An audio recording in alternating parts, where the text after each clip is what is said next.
All right, Sober Stories family. I am so excited to welcome Mike Govoni to Sober Stories. Mike, thanks for joining us today. Yeah, Beth, thanks for having me.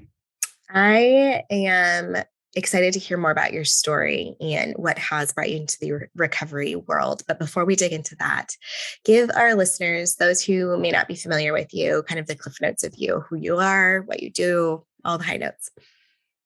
All right, the cliff notes. Let's see. I The short. I currently reside in Sedona, Arizona. I'm originally from Boston, Massachusetts, so you might hear a little bit of a Boston accent. Ah.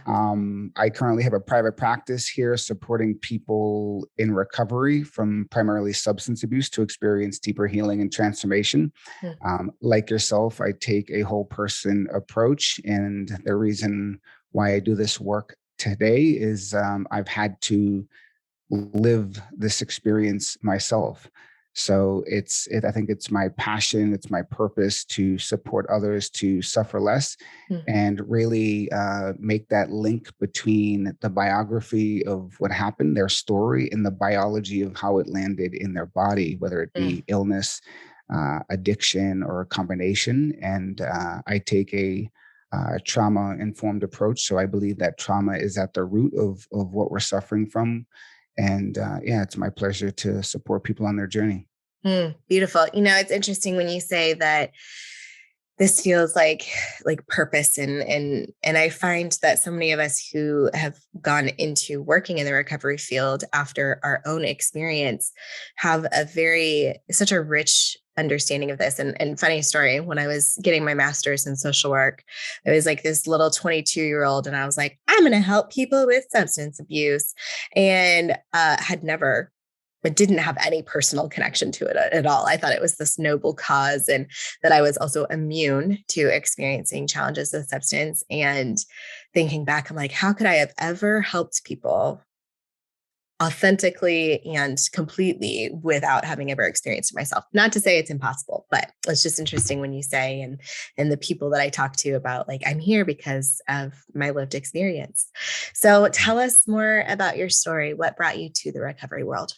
Yeah, beautiful. Can I share just one thing about Yeah. the last thing you just said? Is Carl Jung, he had a great quote. He said, "You have to have gone through or going through the process in order to initiate the healing to the Mm, patient. Only the wounded heal." mm, So I think that's our story as people who have overcome addiction and trauma and that sort of thing. Is it gives us the lived experience yeah. to assist and support others. So yeah, a little bit about my background is like all of us, I started off in the womb with my mom, Mm, and I think that's the place I experienced my first trauma.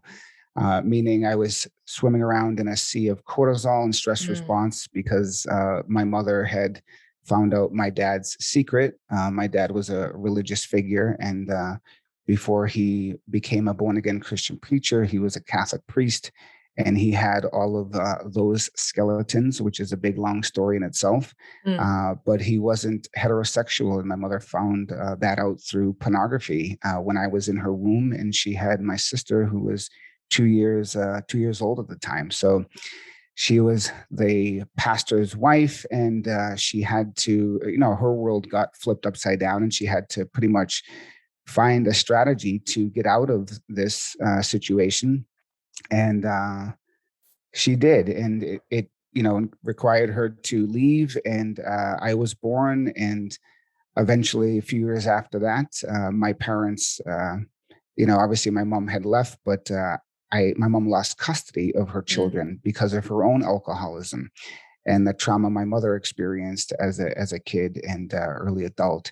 And she couldn't, take care of us in the sense. So my father came in and did the best he could, although he had a lot of problems. There was no paternal instinct from my father, and there was not a lot of emotional support. There wasn't a lot of nurturing.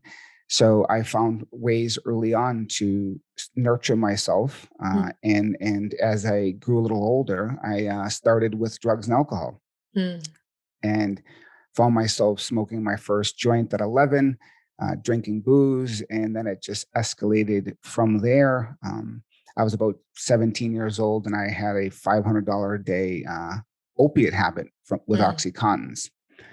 And my buddies and I didn't know at the time what these things were, but they got Yeah. you really messed up. And I remember the first time I did an OxyContin, I was totally annihilated, and I felt like I was like wrapped up maybe in that womb again, or in some Mm. sort of comfy blanket.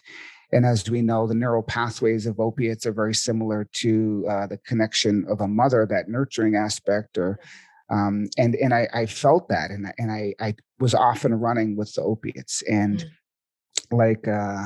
like drugs do, they support us in the beginning, and then like the other edge of the sword is they cut us at the end. Mm. And yeah, and at the end I found myself reaching out to my mother, and at this point, she was back in our lives, and she was trying to address her own alcohol issue. And I said, Mom, I can't stop doing these pills. I need some help. So she said, okay, let's go to your doctor. I said, okay. I was 18 years old, and I found myself sitting next to a baby scale at my pediatrician's office. Yeah. And this is like the last year I could probably be at my pediatrician's Yeah. office. And so he was a great guy. And, he looked me over, he did an exam, and he's like, okay, you're good to go. And I said, good to go where? Mm. And he said, you're good to go to detox. Mm. And I kind of did the whole looking around, like, are you talking to me? And I couldn't get myself to go to detox. Mm. My ego at the time, like, only losers went to detox. That's the way I Mm. thought. Obviously, I don't think that way today, Yeah. but I couldn't stand um, thinking that I was defeated. Mm. And so I went out on the street, and I got some wafers of methadone. Mm. Now, I've never seen methadone to this day. I never saw methadone before that. And I just happened to come across them. Mm. And I wound up breaking these wafers up, and I wound up playing doctor. And I got myself off these Oxycontins. Wow. And it was extremely difficult. I had my little pharmacy of benzos and little things I was playing with to come off to support anxiety. And 19 years later, I haven't touched an opiate today. Mm. At that point, there was a lot of stuff going on in my household, and I started to uncover and discover my dad's secrets. Mm. The same way my mother did, with pornography and a computer in my home and that sort of stuff. And it was a very challenging time, and I had to leave my childhood home because it wasn't conducive. It wasn't safe. Mm. My father was stuck in his own frenzy, and I moved in with a buddy. And at that point, I was, like I said, I was doing the OxyContins. I'm kind of backing up just a little bit, and I got off them at that house as well. But 30 days into playing doctor with myself, living with my buddy, a part of my dad's story came out. And, like I said, my dad was a Catholic priest before he married my mom. And Mm. there were allegations of pedophilia from my Mm. father. And he had wound up telling us that something may come out. And this is when all the priest stuff Mm. was coming out. Yeah. Yeah, exactly. And that's the way I felt. I was like holding up a tsunami. Mm. And at this point, I just graduated high school, thank God. Mm. And I was coming off those oxys. I was 30 days clean, Hmm. and it came out in the newspaper, Oh my God. my father's story. And I said to myself, if I can make it through this, if I can Mm. stay sober through this, I can stay sober through anything. Mm. And as a male, a young guy, it was challenging. It's a challenging time of finding out my own sexuality, who I am as a man, and Mhm. nevertheless to have this identification with my father as a pedophile was Mm. devastating. Are people going to think I'm a pedophile? You know, all these thoughts were coming through my head. It was very, very difficult. And, I had to get sober first and foremost. And Mhm. then I had to go on my journey of recovery and healing. And Mm. that's what I did. And even 2 years after I put the oxys down, I was still using marijuana, still drinking alcohol. Mhm. And finally, finally at 21 years old, I reached out to my mom again. I was terribly depressed. I was Mm, having suicidal, homicidal thoughts. I was scared of my own thinking, full of anxiety. And I said, Mom, I'm having these thoughts. I don't know what's going on. And I'm scared. I think that drugs and alcohol are making me depressed. mm, So she said, okay.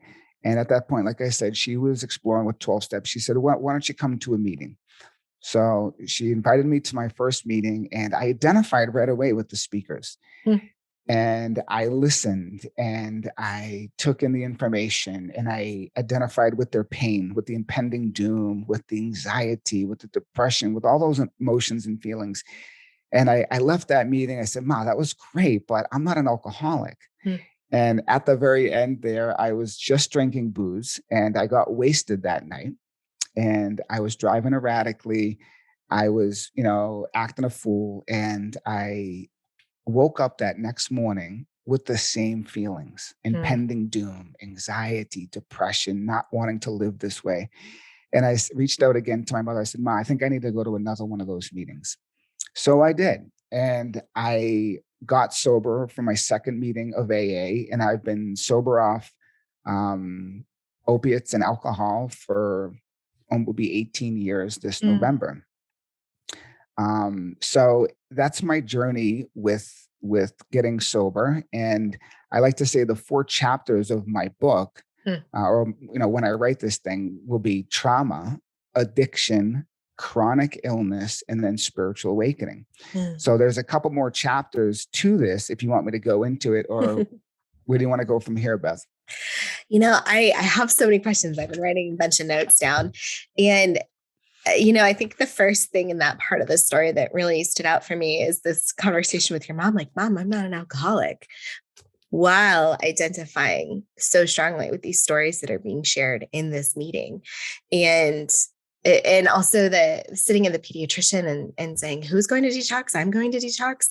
And I think, that idea of ego really speaks to what I was saying earlier too, as a 22-year-old with my master's in clinical therapy being like, I'm going to fix people who have addiction problems without ever experiencing my own addiction or any understanding that even at the time my drinking was already maladaptive. And this like ego that separates us from what is otherwise is something that can help us move forward in this path.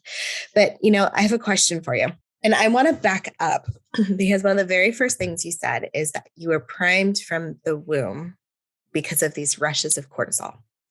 And I know with your credentials and the work you do that you understand why that was the case and how that impacted your physiology and your eventual outcomes with substances. But for those who might be listening to this who are saying, I have no idea what that means, can you give us an explanation of how even something as early as when you're floating around in the womb impacted your story today?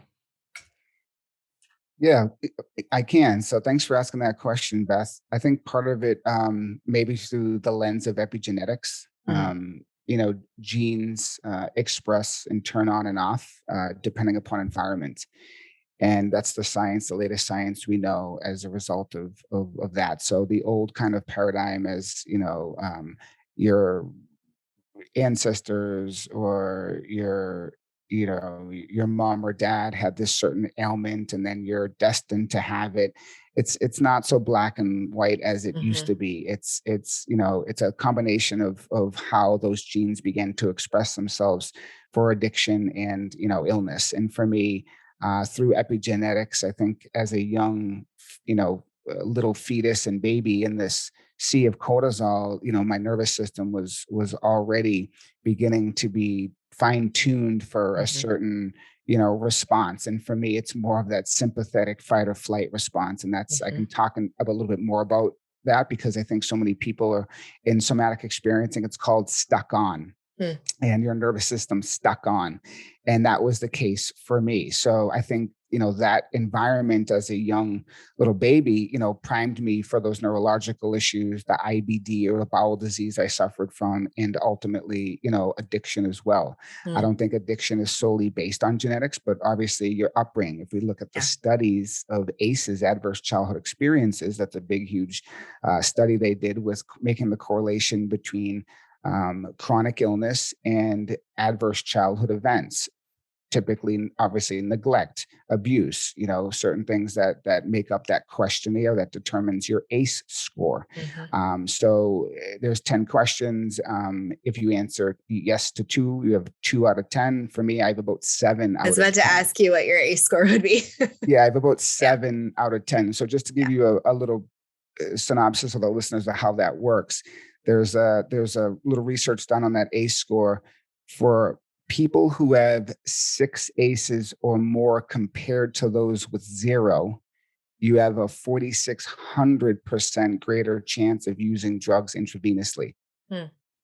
Okay, Yeah. so it's there's a deep correlation, and through my studies and practice, linking the biography of Mhm. what happened to you, our story, to the biology of how it landed up in your body, in your Mhm. psyche, in the mind body. Once again, mind Mhm. body aren't separate; they're the same. You think, you feel, you think, and it's very there's a linkage there, and Mhm. to begin to see how you came to be this way, whether it's addicted or traumatized or suffering from depression. When you begin to understand that the story that you live through is connected to the biology, then there's great insights and things that can happen.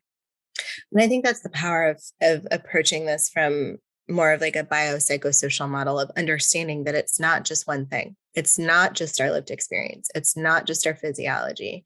It's not just our environment. All of these things come together to impact the way, like you said, the genes express in our actual lived experience of whether or not we are going to be susceptible to having these challenges with substances. And when I think about this baby in a womb full of cortisol, which is a stress hormone, which is the stress hormone that makes our nervous system activate, like of course that baby is going to be more prone to having an overactive nervous system, to needing to calm that nervous system with something. And I find so many people that I work with specifically, but also just in the space in general, they're like, how did I get here? How did I get to this point where I'm using this substance and I can't stop doing it? And like, I look like I have it all together on the outside and it doesn't make sense. Or like, even people who don't have a history of this, they're like, this doesn't make sense. And I think the takeaway for me is it's not just one thing, it's all of these different things. And these things are not predeterminants of an eventual outcome. We can have these genetic markers. We can have this family history. We can have this environment. We can have this upbringing. We can have these stories, and we still might have a different outcome. But it makes sense when we start to understand kind of this more global understanding of like, how did I get here? How did I get to this point? So when you found yourself sober from the Oxycontin, but still using marijuana, and then eventually marijuana and alcohol, and then eventually you were sober from all of the things, what was that early time like for you when you had started to go to AA with your mom and you were starting to remove all of these substances from your life? Yeah, I think it was like taking a fish out of the ocean and throwing it on land and saying, "Okay, learn how to live now." I only laugh because I understand. Yeah, it's so foreign. I mean, I've been pumping these chemicals in my system for so long, and all of a sudden, I'm trying to learn how to live. And so it was very challenging. But I think the fellowship of 12 step is a Mhm. beautiful fellowship. To get support, to share your story, to understand you're not alone. Mm, And that was a beautiful start for me. I mm, don't go to 12 step today, but that's what I needed. That's yeah. part of my story. So it was challenging, it was beautiful, it was exciting, it was scary. Mm, But I let people in for the first time. I yeah. remember that. The image for me was like a net. Mm, I was like, AA was like the safety net. And I was just letting them catch me, letting them listen to me, Yeah. letting them guide me. And I listened. I listened to the people, the old timers, like I was going to die, Mm. because I was going to die Yeah. if I went back to using opiates. Yeah.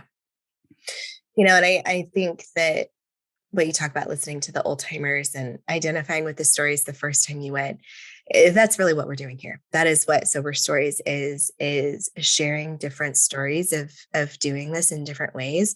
Because as soon as we can see somebody doing it in a way that we can identify with, or that makes sense with our lived experience, or that feels empowering or supportive, I mean, the way that rewires our brain is really, really powerful. You talk about going to AA with your mom after she lost custody when you are a child. What was the evolution of that relationship like, if you don't mind me asking? I think I think part of my karma here is to be the transitional character within the family Mm. dynamic to shift the generation and heal the wounds. Mm. So I've chose to be that generation, that transitional character, which requires a lot of courage and faith. And that relationship with my mom, I have been, and once again, there's an overlap of codependence in a sense Mhm. with my mom.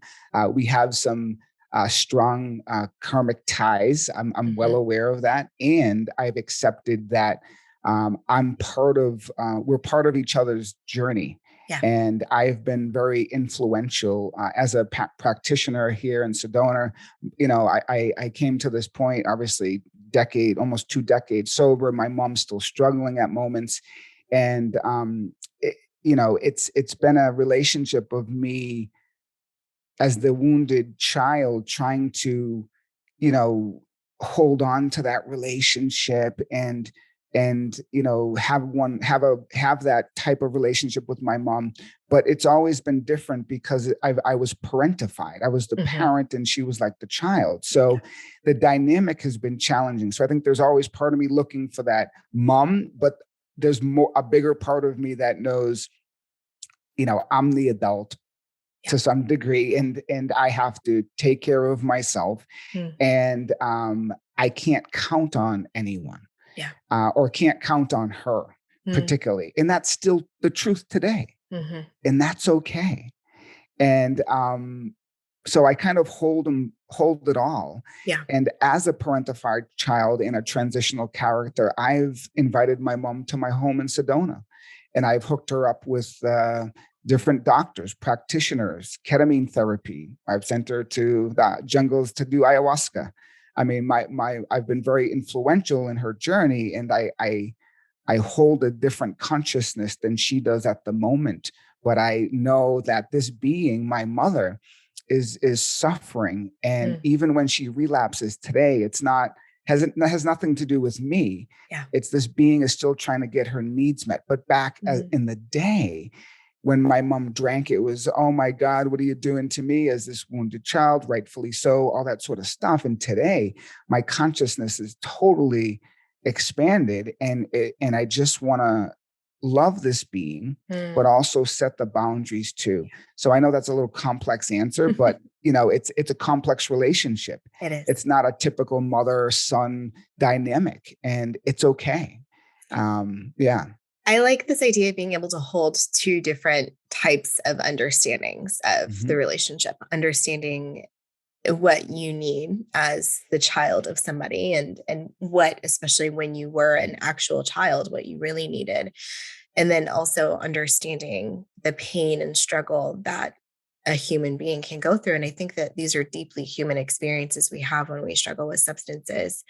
And, what you're talking about made me think. We had Amanda White of Therapy for Women on the podcast, I think our very first episode. And her book, Not Drinking Tonight, talks about, she said, a large part of the book is about reparenting. And I think something that a lot of people who find themselves in a situation where they weren't given what they needed when they were children, or are the parent in the relationship, so much of what we are learning on the other side of, either while we're quitting a substance or after we've quit a substance is we got to learn how to like do our own thing and be our own person and be the person that we need to count on. So how did you learn how to be the parent you needed? How did you learn how to build a life where you could remain substance free after this deep history of trauma? That was a process. But the catalyst to that was having a spiritual awakening 10 years into recovery from the other chapter of my story, which is chronic illness. So I don't think I could see through this lens I see today without the healing that took place when I had a spiritual awakening. And that's what spiritual awakenings do, is they reorganize us to see ourselves, what happened to us, our life in a different way. And that's where the healing is, right? And today, that consciousness had to be birthed still from deep suffering. So everything I shared with you with my childhood and drug addiction, all of that was like a skip in the tulip park after about 9 or 10 years when I got sober and I got sick. So I think it's all a progression and somewhat an initiation into who I've become today, just like you've had. You're that 22-year-old master's degree coming out of there, thinking you're going to help the world. And then bam, the universe gave you what you needed to shift the trajectory, to do your own work, and then to show up today. So that's kind of, I know it's kind of vaguely answering your question, but it's a process, and it began with really shifting my consciousness. Well, let's talk about it. Tell me about chapter 3 and 4. Yeah, chapter 3 was extremely painful. Like I said, it made my childhood and everything I went through look like a skip in the tulip park. And that ended, it started with getting a diagnosis of universalis ulcerative colitis. So irritable bowel disease. I bought my first home. When I say my nervous system was stuck on, it means I was stuck on in a sympathetic reaction. Fight or flight, can't slow down. All right. For many of the listeners, you may be identifying this context. When you can't slow down, when you can't be with yourself in your body in the present moment, and you feel like you have to keep doing and going and going, and maybe you're an exercise addict like I was, maybe you're doing triathlons like I was, don't know. Maybe you just can't stop working. Maybe you just can't stop staying busy. That could be a signal that your nervous system is stuck on. And I was stuck on. And even 9 years into recovery, I was stuck on. And once again, see that there's the deeper work that needs to be done, which is at the nervous system level. So I found myself, couldn't slow down, bought a house, renovating it till wee hours of the AM, putting on my headset, going back to work, coming back, painting it, renovating, all that sort of stuff. And boom, I got irritable bowel disease showed up. I had about 10, 15 bloody bowel movements a day. I went to the GI doctor. He did a scope and he diagnosed me with universalis ulcerative colitis, meaning my whole colon was ulcerated.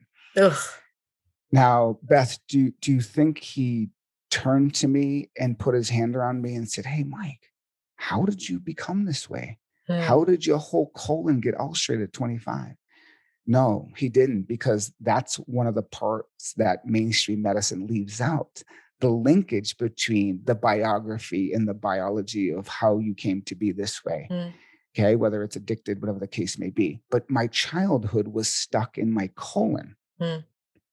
I was spewing off cortisol and epinephrine all day and couldn't find the deactivation in my nervous system. Hence, that was stuck on. And so fast forwarding, he gave me a bunch of pills, prednisone, this and that. Okay, great. Took those. Still didn't change much of how I was living. The drugs helped me get into somewhat of a remission.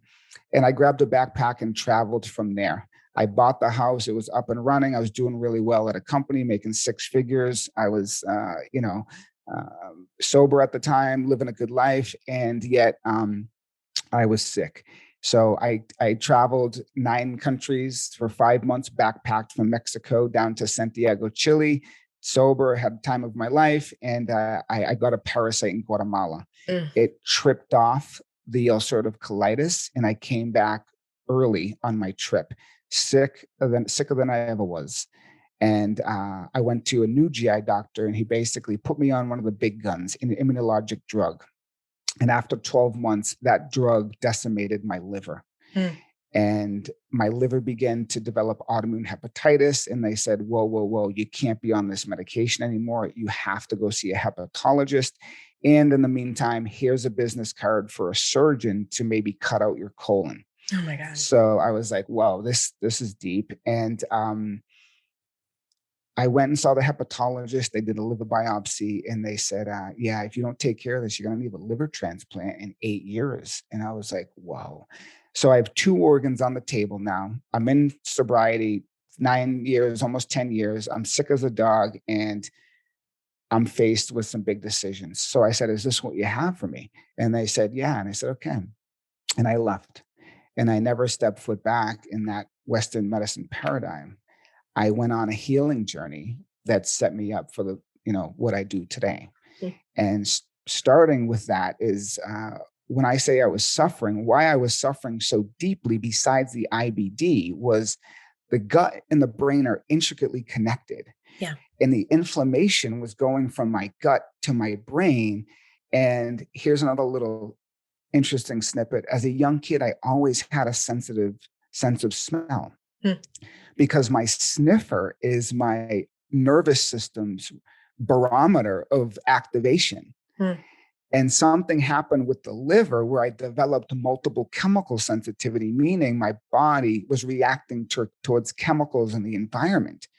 Perfumes, deodorants, off-gassing of carpets, paint fumes, diesel, just the normal things you and I smell each day. You would never think that they are harmful, but when you breach that blood-brain barrier and those chemicals actually get into the brain and cause inflammation, it was extremely challenging.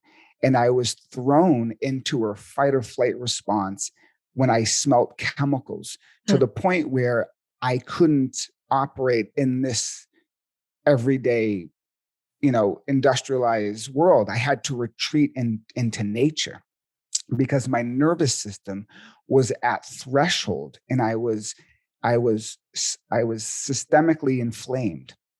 The whole system, whole body was inflamed, brain was inflamed, and I was suffering. At this point, I was down about 145 pounds. Maybe before that, like I said, I was in the gym all the time. I was 175, 185 pounds, jacked, strong, and the illness had withered me down. And what was happening, it was breaking me down physically, mentally, emotionally, spiritually, and rebuilding me, meaning the whole identification with this body, this identification with me as who I am. Now, now I'm getting into a mystical kind of world here where I started listening to my inner wisdom in the woods, and I began meditating. And I began meditating because my nervous system was at such threshold. No one knew what to do with me. And I was projecting the present moment of being in the suffering into the future. And I was suffering. And I began to realize that what was happening and where I was taking it in the projection were 2 different things. Meaning I was having a split between awareness and ego. If you read the book, The Power of Now by Eckhart Tolle, yeah, I had this very similar experience. I was suffering so deeply that the consciousness split off and began to observe the experience, began to be the witness, and at this point, I'm practicing Buddhist meditation. Now, once again, the son of a born-again Christian preacher, this was a complete no-no. Voodoo magic. Yes, but I was gravitating towards the teachings because they were talking about the liberation of suffering. I was beginning to settle my mind, or settle the mind.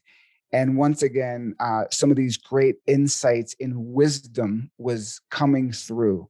And I was having all sorts of interesting experiences that you may read about in different novels of people having these near-death experiences and things happening. For me, I'll just bring it to a little bit of the spiritual woo-woo side for a moment. My animal totem is the hawk and the owl, and these birds begin to visit me and give me messages. And I knew I was having this awakening for a reason. It was here. I was here to help people uh, move through their suffering. And I began to, but in the beginning of this, it was incredibly challenging because the deconstruction of my ego and sense of self was in the process. Now, I don't claim to be enlightened today. I'm not enlightened, but it was a snippet into the spiritual path. Mm. You follow me? And as I began to shift from the stress to relaxation and shifting the consciousness, my body, through that epigenetic process, began to express the genes of healing. Mm. And I began to follow what I say, follow the breadcrumbs. I I found a functional medicine doc. I wrote 6 pages of what I was going through to her. She said, "Oh, I know what's wrong with you." And I said, "Oh my God, someone knows what's wrong with me." And she got me on high-powered polyphenols, glutathione. I changed my whole diet. I did a fecal microbial transplant, which is, yes, it's a poop transplant. If you ever looked it up, they do it for C. diff, but they don't do it for IBD because there's no money in other people's poop. There's money in immunologic and biological drugs. So I did that process, right? I found a doc that would actually do it for me for IBD. So anyways, I went on this huge journey of healing my childhood, and lo and behold, my body began to respond. And today I have my colon, I have my liver, I'm healthy and doing the wonderful work I do. So those are kind of the chapters there of the trauma, addiction, chronic illness, and then spiritual awakening. Mm. I kind of giggled a little bit because I imagine if it were me in that experience and they told me my liver was shutting down because of this autoimmune medication, I'd be like, well, what the hell? It didn't shut down because of the alcohol use, but now you're telling me medication is making my liver shut down. You know, I can't say that I completely followed all of it. I'll be totally honest, like this idea of these different consciousnesses and your experience of this is something that I still myself struggle with, grappling these experiences. And I think you and I talked before, I work very much from this mind body connection, and I'm getting my yoga teacher certification, and I have my toes in this kind of mindfulness spiritual space, and I approach it as a scientist. So the neuroscience is always what helps me organize this. And even though I think we have different experiences of your experience, I still hear the neuroscience. I still hear the central nervous system. I hear all of these experiences leading to clarity and leading to this ability for other experiences to come in. So tell me, for somebody who can't go travel all these countries and go in the woods and experience this awakening, maybe they are stuck in a day job or they don't have the capital or whatever it is, for whatever reason they can't go find themselves in the woods. How do you think that somebody could find this sense of peace and purpose that you have found? Yeah, so that is the work I do with people today, because not everyone, obviously we all have different stories, Mm-hmm. but yet a lot of the similar outcomes happen. Paths are many, truth is one, therapies are many, healing is one. Mm. They're all to the same place. And to help someone feel comfortable in their own skin and touch the present moment is the miracle. Mm. And when you suffer from symptoms of trauma, even in long-term recovery, it's challenging to live in the here and the now. Yeah. And that's the predicament of being dealt a challenging situation,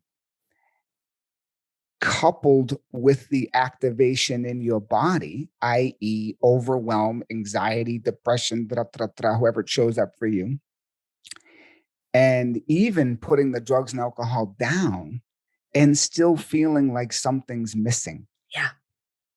So then we can geek out a little bit together, Beth, about how to actually find that present moment and be comfortable in your own skin. And that requires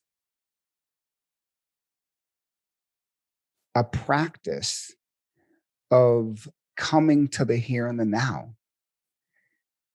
So many people in 12-step or in recovery talk about the stinking thinking. I've not heard that one. Yeah, the stinking thinking. And thoughts are just thoughts. Sensations, although can be extremely overwhelming if they're coupled with a traumatic incident, can be extremely fearful and challenging, but they're only sensations. Feelings can be challenging and overwhelming, but they're only feelings. So Rumi has a beautiful poem, The Guest House. You are the guest house. Each day a new beginning, shame, malice, come to your guest house, try to sweep it of its furniture, invite the guests for tea, even if they're challenging. And this is what we need to begin to learn how to do, is be with this psyche, be with this mind and body in a way that we can navigate what's here that leads to more wisdom, compassion, and healing. So it can be as simple, right? As an SE practitioner, for you guys that That's don't SE. know, Yeah. SE is somatic experiencing. It's a modality created by Dr. Peter Levine. Amazing modality. It's given me a language for what I experienced. But what we do there is we begin to hang out with the activation that's coupled with your story. Now, if you've been in talk therapy forever, you may go there and and just keep talking. And what you're really doing, it's a beautiful beginning, but we're overriding the sensations and emotions that are tied to that story. Now, I'm a good storyteller, at least I hope I am. And what I mean by that is I can easily override the suffering in my nervous system by just blurting out the story. But when we slow down, we begin to see what the body's holding as a result of the story. And we begin to integrate the psychological, the psyche into the body, the organism, so that you can be here in this skin suit without having to get messed up, without having to disassociate, without having to do all our different management strategies to not feel what's here. Addiction is just an intense management strategy. Yeah. So we have to come to the present moment and learn how to be with our own mind, with our sensations and feelings. And often that's with the help and support of another person. Yeah.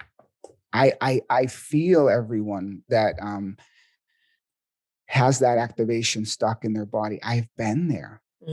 And the first condition that needs to be met for that to be processed is safety. Because we can't heal if we don't feel safe. So supporting others to feel safe and for them to share their story and for them to slow down enough to feel what's in their body and let that process and move through. There's the integration, right? The psyche and the soma coming back to one. How do we come back in unification to this and become embodied and to be okay with what's here and to develop more of that observer, that witness that can be on board, which is consciousness, which is really what we are. When I share that awakening, that awakening experience I had with you is I became one at one point. There was no me. I was the acorn that burst into the 90-foot oak tree. I was the bird migrating. There was no duality. And I know you all might say, oh, well, that didn't happen to me. Yes, I hear you. But even if we begin the practice of noticing what's here rather than becoming it, there's a gap that begins to open up. There's a space that begins to occur. And once again, that space is the awareness that can hold what's here in the moment. And as we develop more of that capacity, right, in our nervous system to work and be here with the activation and or thoughts, we become less attached. Hmm. We don't have to cling. I think you and I speak a lot of the same language in different frames. Yeah. Because And it's all the cool. Yeah. Tell me more. Well, when you talk about this and you talk about experiencing this story, but still feeling it in our body without overriding that, without moving past that, that's shame resilience. That's a technique I teach in like a clinical therapy based technique. When we talk about experiencing or retelling a shame experience while dropping into our body and noticing what is activated by this experience, and then sharing this within a safe container with people who can hold you, people who can hear this shame story of yours and say, okay, so what? Or I still love you, or I see you. Or the other thing that comes up is a technique we call distress tolerance, which is a dialectical behavioral theory. And distress tolerance says if we have become intolerant to distress, and when we sit in distress without running from it, we are building our tolerance for that distress, making it easier the next time, making us understand that it's safe to sit in this physical body that we are in, even though our brain, even though our nervous system says we are in danger. And so it's like you talk about these things, and I think that these are just what that tells me, that you can talk about it from the lens that you see it, and I can talk about it from the lens that I see it in, is these are universal concepts. These are universal concepts. And that if we can drop into our physical bodies, if we can be in our physical bodies, feeling all the feelings that we have while also connecting the mind and understanding that this is a whole person that we are, that is the next step. That is the key to being able to experience this human experience we have. So, I mean, we could geek out about this forever. This is so interesting to me. They're total universal experiences, and they're tied to spiritual teachings. Ready? Yeah. Jesus said, "Be still and know that I am God." In the stillness arises greater consciousness. He's talking about a God consciousness. When the Buddha sat and touched the earth and said, "May you be my witness," when Mara came to try to sweep him off his grounded, present moment ability to be with all of the Mara, which is all the temptations and the challenges that the mind and body can bring to us, right? And he said, "May the earth be my witness," and had a spiritual awakening. It's our challenge is the inability to be with the difficult. And when that's what happened to me, I came to the bottleneck of suffering to where I thought I was going to die, and I leaned in. And from that contraction, birthed a huge expansion and reorganized how I saw things, the world, myself, what happened. And instead of identifying with this, I'm an alcoholic or addict, this very limited lens to see through. Now, bear with me. This is just Mike Govoni, not Beth speaking, but I don't think it's supportive for people to say I'm an alcoholic and drug addict day in and day out. You are not an alcoholic and drug addict. Your maladaptive attempt to or behavior was to use these substances to bypass your pain. It's not who you are. Who you are is loving, conscious awareness at the core. And for us to experience that is where the healing comes from.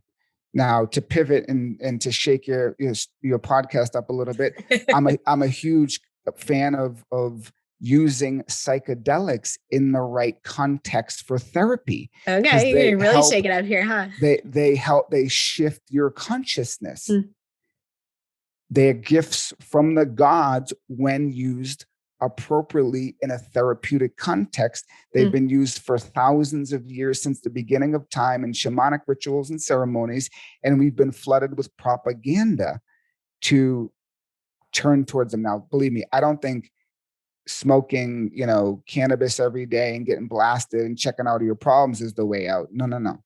Talking about working with very skilled practitioners in a therapeutic context. And as we head towards the days where psilocybin and MDMA assisted psychotherapy are going to be legalized, we need to start thinking about this from a different lens. Now, my doorway is through meditation, through being and sitting with my suffering. And it made all my psychedelic journeys look like a skip in the park as well. There was nothing that compared to me having those conditions arise when I was about to check out, literally jump off a bridge, and instead say, you know what, I'm going to turn towards the suffering. So there's two types of suffering you run away from, and it follows you everywhere, a suffering you turn towards and become free. I'm just like over here chewing because when I think about the reason why I started misusing alcohol, it was in the throes of postpartum depression. It was in the throes of new motherhood, in an intolerable experience, in an experience where I had to get outside of myself. And then after removing it, still experiencing that. I've got two kids. My first kid, Will, was 2 years old when I quit drinking. And that experience was when my alcohol use really escalated. And then my son, Max, he's 3. So I was already sober when I had him. And I had the same experience both times. I had postpartum depression with both of them. And the experience of running away from it with Will, with substances, with alcohol, versus the experience of leaning into it with Max and understanding and knowing that this is what this is and getting the support and the tools that I needed to get through that without a substance. Like, I really like this idea of turning away versus turning in. And I hope whoever's listening to this can understand that that's not to diminish the experience. That's not to diminish the experience of the trauma or the pain that we are going through that is causing us to use this substance. And I very much believe that almost every case of addiction has a root cause. Like almost every case of addiction has some sort of experience that we are trying to get away from. But I hope whoever's listening to this can think about this turning in versus turning away, and understanding that sometimes the only way out is through, to use the overused trope. We get through this experience by leaning in, by going through it, by pushing into it. And of course, using our support network, of course, using the medical team or care professional team or whoever is there to support us, of course, using every tool in our toolbox. But, and I know you and I were connected through Jeff Simone of Reaction Recovery, and Jeff talks about desert days and this idea of leaning in, even though it's painful, leaning in, even though it's really difficult to go through these desert days to get to the other side. So, there's so many pieces of your story that I want to touch, because like I connect with the spiritual side of it. And then the part of me that's like the scientist and then the neuroscientist and the therapist is like, oh, that feels a little hard. But I think that there's so many pieces to this that I want people to take the pieces that work for you. And I want people to take the pieces that you can hear and resonate with and say, this is a new idea that I hadn't thought about before, or this is something that I can touch and I can use moving forward. And so if you had one of the last questions I want to ask you is, you talk a lot in your work about the difference between recovery and healing. And I think that really speaks to everything we've talked about today. But in a nutshell, what do you mean by the difference between recovery and healing? Yeah, so I coined the term healing beyond recovery. And I think just to touch the surface of that is, honestly, today, recovery has changed so much. I don't even know what you may define, or I may define as recovery, right? Because it's evolving and it's changing. And I think there's a new consciousness being birthed in the recovery community, where people are like, okay, at 12 steps and so forth, those programs are great, but I need something else. Yeah. And that something else is the healing. People are looking for healing. What does that mean to me? It means to come back to wholeness and to be engaged and have that shift where you can navigate life in this body and know that you can make it through anything. So you have to engage the shift in your own perceptions and consciousness. And that's where I think the healing happens. So supporting one to see things differently and to feel comfortable in this skin suit with that assurance from themselves that they can navigate it, I think is healing. And I think the restoration of one's nervous system to find that greater coherence versus being up and down in the peaks and valleys all the time is healing. Mm. So we could take it a step forward if you want. I'll just share with you as I don't think addiction is a life sentence either. I agree with you on that. Now, what do I mean by that? It doesn't mean that I think going out and drinking booze and doing Oxycontins is supportive to me, because I don't think that's the truth. But I don't think it's a life sentence in the aspect of engaging. I have to be very careful I say this, because I don't want to give the listeners a wrong idea. Is that I believe you can have freedom to choose down the road. Okay, and I'll give you an example. And I'm being very transparent about this, because we can't talk about anything unless we talk about the truth. Yeah. Right. So this shift in consciousness that I experience, even that Dr. Bob and Bill Wilson were talking about, and just to not put a ruffle in anyone's feathers, but LSD is and was a part of AA, or he wanted to integrate it because Bill was having these experiences of psychedelics, and in particular one belladonna. And so spiritual experience is part of the backbone of AA to begin with. But where I was going with that was, after the shift of consciousness, I never went back to AA. I didn't feel I needed AA.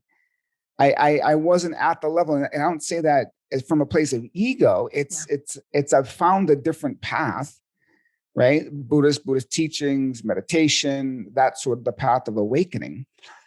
But I wasn't jiving at that old kind of consciousness or paradigm of that I'm this wounded alcoholic and I'm subject to being an addict every day of my life and da da da. And the truth that I'm sharing too is I explored and smoked my first joint in 17 years, New Year's. And guess what? I have no desire to smoke joints every day. Mm-hmm. I didn't enjoy it. I actually was able to experience it, in that observer that's on board from my meditation practice was able to hold the experience. And I'll share with you, it was actually therapeutic in the aspect of cannabis is psychedelic, meaning mind manifesting. And I was able to see the workings of my mind on this cannabis. And I said, if I'm going to do this again, right, I might as well set myself up in the same context that I would if I was going to explore with a psychedelic, right, in the aspect of give me a notepad, give me a pen, give me, for psychedelic therapy, there's the context of mindset going in it, setting, dose, substance, guide, sitter, all these parameters, if you look at the MAPS, who's working with the FDA to regulate and for MDMA assisted psychotherapy to become legal, these are all the guidelines they use. So having that experience on cannabis was like, oh my God, like there's a lot of stuff that still needs to be revealed to me. Yeah. And that's what that did. So I want to touch upon something you said earlier before about, that there's a root, there's something happening at the root of everyone's addiction, right? Some sort of experience happened that they're trying to run from. And let me share it with you. The psyche is so deep and intelligent that it will only reveal to you what you're ready to see in that moment. And there are so many things driving us from the deep unconscious that we don't even know. Some things that happen to many of us that we can't put words to because it happened pre-verbal. And these traumas are still embedded in the mind body. And Carl Jung also says we don't become enlightened by imagining images of light, but by only making the darkness conscious. That's the process of sitting in that stillness, sitting in with that pain, allowing the psyche and body to come together and for you to hold those experiences and for you to move through them. And I've honestly lost the track of your last question. And I don't know. I followed you though. That was, I'm with you though. Yeah. So just, it's the evolution of what's here for us who are in recovery. And yeah. I love it. And like you said, these are our personal experiences and our personal opinions, but my own experience of what I call my sobriety, I feel much freedom in it. I feel a lot of freedom in it. And I don't feel like I'm one drink away from throwing my life away. I don't feel like I'm in these desert days all the time. It just feels free to me. And I think what I take away from that is that and here at Sober Stories, we really do share sober stories of people in all different paths. So I appreciate your candor and your experience with these psychedelics because I believe very firmly there's not one right way to do this. I believe very firmly that there are different ways for us to be whole and healed. And that may look different for each of us. And I think there's an aspect of that feeling threatening if that doesn't align with our personal experience when we hear somebody else exploring this in a way that doesn't align with what has worked for us or what currently works for us. But I think you're right about this shift in this recovery space of understanding that there are different iterations of this and the end goal is to have a more healed collective, to have people be well and good in their bodies and not in this addiction and experiencing this inner dialogue and all of the thoughts that you were feeling before you ever got sober and that really deep, dark place. So I followed you. I don't remember what we started that conversation with either. Yeah, I went on a little tangent. I loved it though. But all right, Mike, we are running out of time today, but I want to ask you one last question. And every question I ask, or every podcast, the last question I ask is, if your story, this 4-part story, were to be written, what would it be titled and what kind of book is it? I think the book would be like a memoir type. And I think the title would be One Breath at a Time. Because I healed one breath at a time.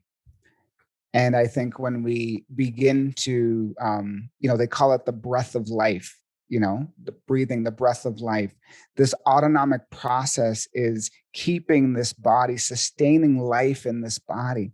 And yet so many of us are disconnected from the very autonomic process that is keeping them alive. And the breath is also the bridge from the unconscious to the conscious. And when we can begin to connect and build a relationship with our breath, amazing things begin to happen. I love that. And a little note of like what I teach is the breath is the one autonomic function in our body that we can also intentionally manipulate. We can also use it on purpose. It's the one function. Yeah. You can use it to stimulate yourself. You can use it to relax. It's amazing. It's magic. All right, my Yeah. friend. Well, I just appreciate you so much and your candor and telling us these stories of your life and this evolution to the point where you are now. And I know these are hard things to talk about. So I really appreciate your story today. I know our folks are going to want to connect with you. Where can they find you? What do you have going on in your world?